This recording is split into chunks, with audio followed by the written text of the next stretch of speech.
In August 1940, a Dornier 17 was shot down by the RAF as it returned home from a bombing mission over the Kent coast. 70 years later, the RAF Museum plans to raise the Dornier from its watery grave in order that it be displayed here in London at the Battle of Britain collection. This video tells the story of that operation.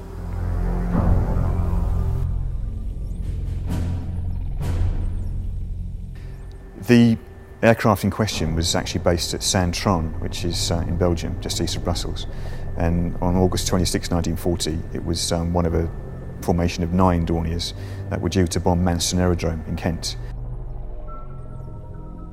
The secondary aim was not just to attack the RAF airfield, but to draw up as many RAF fighters as possible so the German single-engine fighters escorting them could shoot down as many RAF fighters as possible.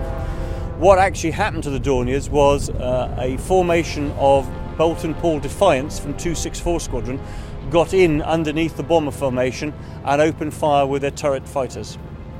We believe that our particular aircraft had both engines disabled, which is why the aircraft had to force land on the Goodwin Sands. We believe local divers first discovered the plane because of reports from fishermen that their nets had snagged. But the plane was only formally confirmed when English Heritage commissioned a survey of the entire coastline, and this aircraft emerged in quite stark detail because of the sonar maps that emerged. I cannot stress to you how important this aeroplane is. I mean, it's a missing link in our collection. I mean, the Germans had 3 main bomber types in the Battle of Britain: the Heinkel 111, the Junkers 88 and the Dornier 17. Everyone's forgotten about the Dornier 17. We've got examples of the Heinkel 111 and the Junkers here, but they're both much later variants of the types in the battle. We've now got a chance to acquire a genuine Dornier 17 that actually flew in the Battle of Britain, linked to an iconic event in British history.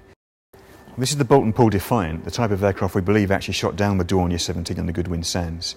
You probably notice it's got a gun turret just behind the pilot. This was a new concept in RAF fighter design during the 1930s, focusing all the armament in a turret behind the pilot rather than focusing it inside the wings. During the Battle of Britain, the Defiant had some great success during the early parts of the battle, but the Germans soon got wise to the fact that the guns were all focused in the turret rather than the wings, and they began to attack the aircraft from forward.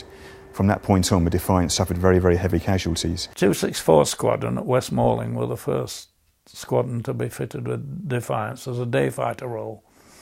And the first day they were in operation against the people coming, well, the radars coming in, they were very successful because the Germans came in on a rear attack. And of course the gunners just shot them to ribbons. The Germans quickly found the answer to that by coming in and doing a frontal attack. So all the pilot could do was to try and avoid them because he had got no guns to fire. He'd just got 4 Brownings in the turret. So really you begin to think of yourself as a taxi driver. If this is the aircraft we believe it is, the pilot and 1 other crew member survived. Both were taken prisoner, initially in the UK and then to Canada. 2 others were killed. One's body was washed up on the UK, the other was washed up in Holland. Both now lie in those countries. So once it's recovered from the channel, the Dornier needs conservation to make sure we can exhibit it safely, and that's going to take at least 2 years. While it's being conserved, we want the public to be able to understand the story, the history of the aircraft, the conservation, the rescue, and Wargaming are helping us do that by creating exhibits here in London and up at Cosford, where the Dornier will be exhibited. It might seem unusual for a video game company to work with a museum, But history is part of the DNA of our company. Since our founding, we've made games about military history. The Wargaming team includes active duty military veterans, aviation enthusiasts, and pilots. We're strong supporters of history, both in our games and in the real world. A visitor will be able to get their smartphone, and the plan is that they'll download an app, and then when they hold their phone up to the shadow that's on the floor, that's like a bodied chalk line, then they'll see a full-size 3D model of the Dornier hovering above that, and they'll be able to walk around it and inspect it in virtual space. So something, you know, bringing back to life the thing that doesn't really exist anymore. Okay, I'm at the stern end of the aircraft looking towards the bow. The visibility is reasonably good. I must have 6 to 8 feet. And I'm just moving around the aircraft and seeing how much it's exposed from the seabedded plating. Well, the aircraft's lying in 60 feet of water, which means it's just a little bit too deep for divers to work without the need for coming to the surface. Also, the Goodwin Sands are notorious for the high currents and low visibility. So the circumstances that we believe protected the aircraft by covering it rapidly in sand are problems in terms of recovering it. 10 minutes left, Paul. 10 minutes for you. Propellers are still there, the engines are there, although one of them has been torn off and facing towards the fuselage, probably still attached on the port side of it. We're trying to build a frame around the wreck of the aircraft so we can lay frame underneath it. The usual process is they pick it up and put it on a frame, but it's that delicate. We thought if we build the frame around the aircraft, then it's only one lift. Just trying to identify which bit we've landed on now. This is quite special because a huge battle was fought here, and here we are on the surface of the sea under the whole territory of the skies, where these desperate battles were fought very, very hard and very, very quickly, and then suddenly after these combats they were left in open sky in total silence, wondering what had just happened to them, if they'd survived.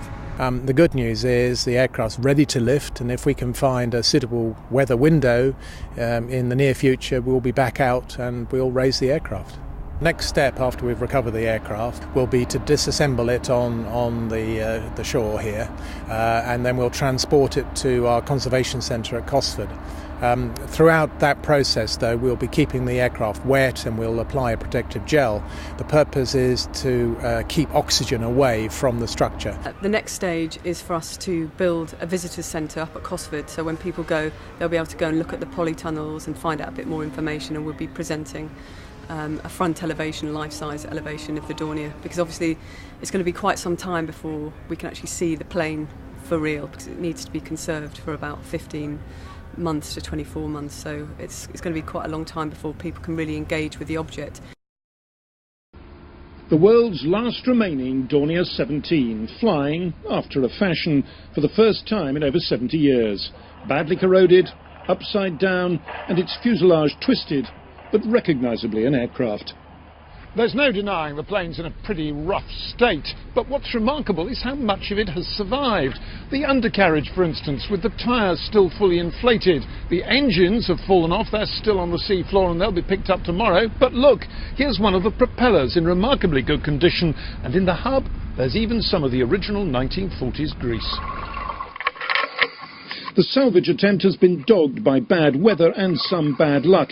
Today's lift almost had to be postponed when one of the salvage barge's anchor cables snagged its propeller. For the RAF Museum, which has spent more than £600,000 on the project, it was a huge relief. This is a tremendous piece of history. I mean, the last remaining example of the Dornier 17. We're preserving her for generations. She will commemorate the sacrifice made by both sides during the Battle of Britain and help us to give a wider understanding of that phase of that particular part of the air war.